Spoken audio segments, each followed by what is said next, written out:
So in the next part of this lecture, we'll look at how interactions between organisms and the environment limit the distribution of species. Now, species distributions are a consequence of both ecological factors and evolutionary history. Ecologists have long recognized global and regional patterns in the distribution of organisms. Take kangaroos, for example. They are found in Australia, but nowhere else on Earth. Ecologists ask not only where species occur, but also why species occur where they do. What factors determine their distribution? In seeking to answer this question, ecologists focus on two kinds of factors: abiotic, or non-living factors, or the chemical and physical factors such as temperature, light, water and nutrients, and biotic, or living factors, or the organisms that are part of the individual's environment.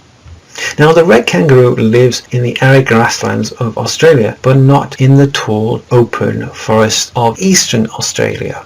Now, at first glance, this might be due to abiotic factors. For example, there might be variations in precipitation, which directly determines where the red kangaroo can live. However, it is also possible that the climate influences red kangaroo populations indirectly through biotic factors such as pathogens, parasites, predators, competitors, and food availability. In many cases, both biotic and abiotic factors affect the distribution of a species, as is true of the squirrel cactus. Saguaros are found almost exclusively in the Sonoran Desert of the southwestern United States and northwestern Mexico. To the north, their range is limited by an abiotic factor, temperature. Saguaros tolerate freezing temperatures only briefly, typically for less than a day, and generally cannot survive at temperatures below -4 degrees Celsius. For the same reason, saguaros are rarely found at elevations above 1200 meters. However, temperature alone does not fully explain the distribution of the saguaros, including why are they missing from the western portion of the Sonoran Desert. Water availability is critical because seedling survival typically requires consecutive years of moist conditions, something that may occur only a few times each century. Biotic factors almost certainly influence their distribution as well. Mice and grazers such as goats eat the seedlings, and bats pollinate the large white flowers that open at night.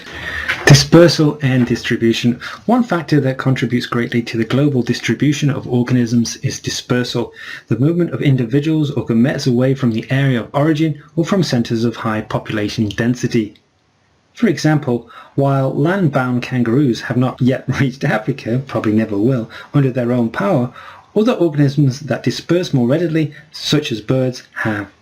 The dispersal of organisms is critical to understanding the role of geographic isolation in evolution, as well as the patterns of species distribution we see today. Look at the flowchart. In the flowchart, you can see the factors limiting geographic distribution.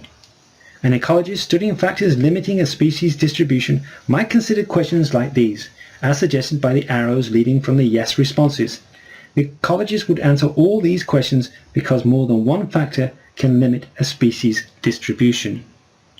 So let's have a look at natural range expansions and adaptive radiation. The importance of dispersal is most evident when organisms reach an area where they did not exist previously, called a range expansion.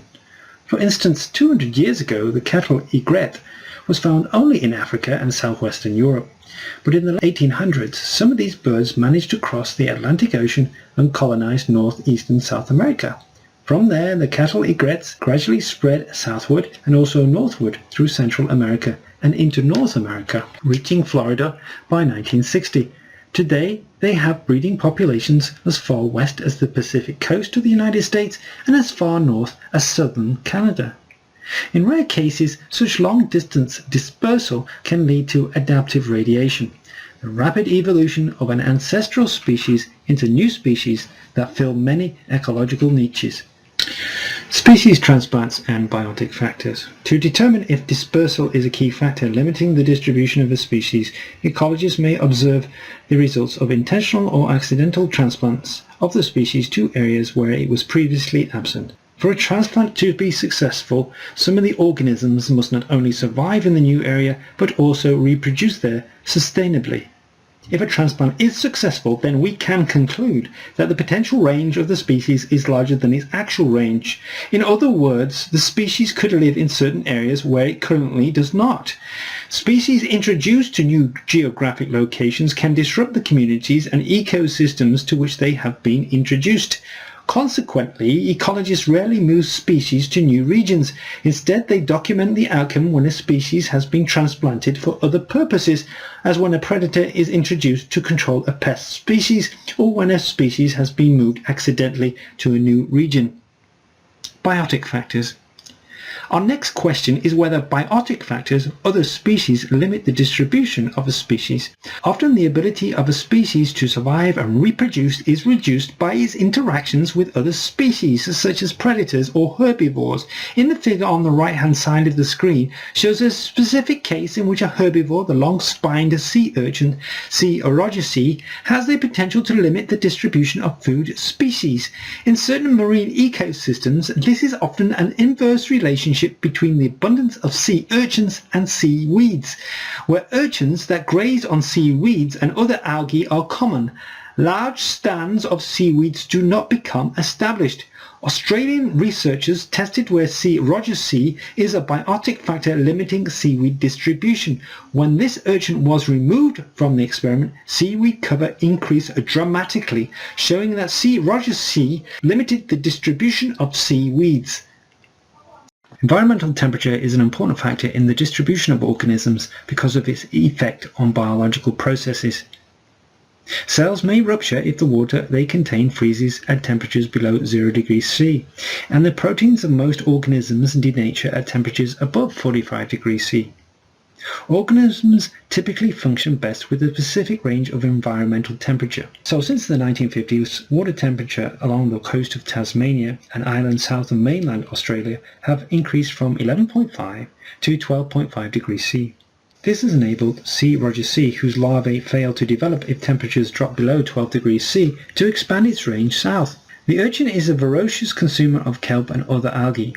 As a result, algae communities that once harbored a rich diversity of other species have been completely destroyed in regions where the sea urchin has become well established.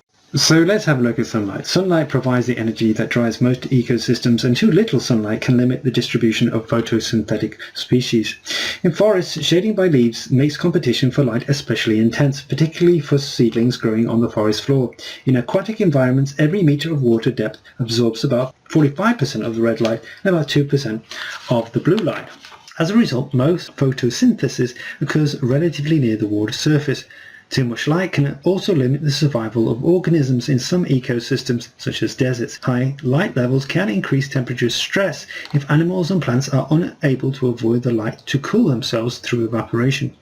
At high elevations, the sun's rays are more likely to damage DNA and proteins because the atmosphere is thinner, absorbing less UV radiation. Damage from UV radiation, combined with other abiotic stressors, prevents trees from surviving above a certain elevation, resulting in the appearance of a tree line on mountain slopes. So in the final part of this lecture, we'll briefly look at the ecological change and evolution and how one affects the other over long and short periods of time. Now, biologists have long recognized that ecological interactions can cause evolutionary change and vice versa. The reciprocal effect of ecological evolutionary change and the relationship between the two is nicely demonstrated in the diagram on the left-hand side of the slide. Now, ecological changes such as the expansion of the predator domain can alter the selective pressures facing prey populations. This can lead to evolutionary changes such as an increased frequency of new defense mechanisms in the prey population. Eventually, such changes can change the outcome of ecological interactions.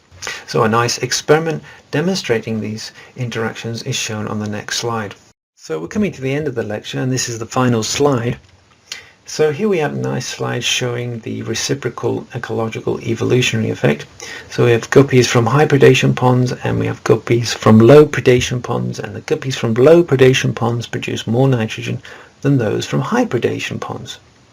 In addition to the production of nitrogen, we find that the guppies will change their color pattern and produce larger or fewer pups possibly due to the degree of predation. So the absence of predation in this case results in the evolution of larger body sizes that leads to an increase in the availability of nitrogen in this river ecosystem. And that's a very nice example of a reciprocal ecological evolutionary effect.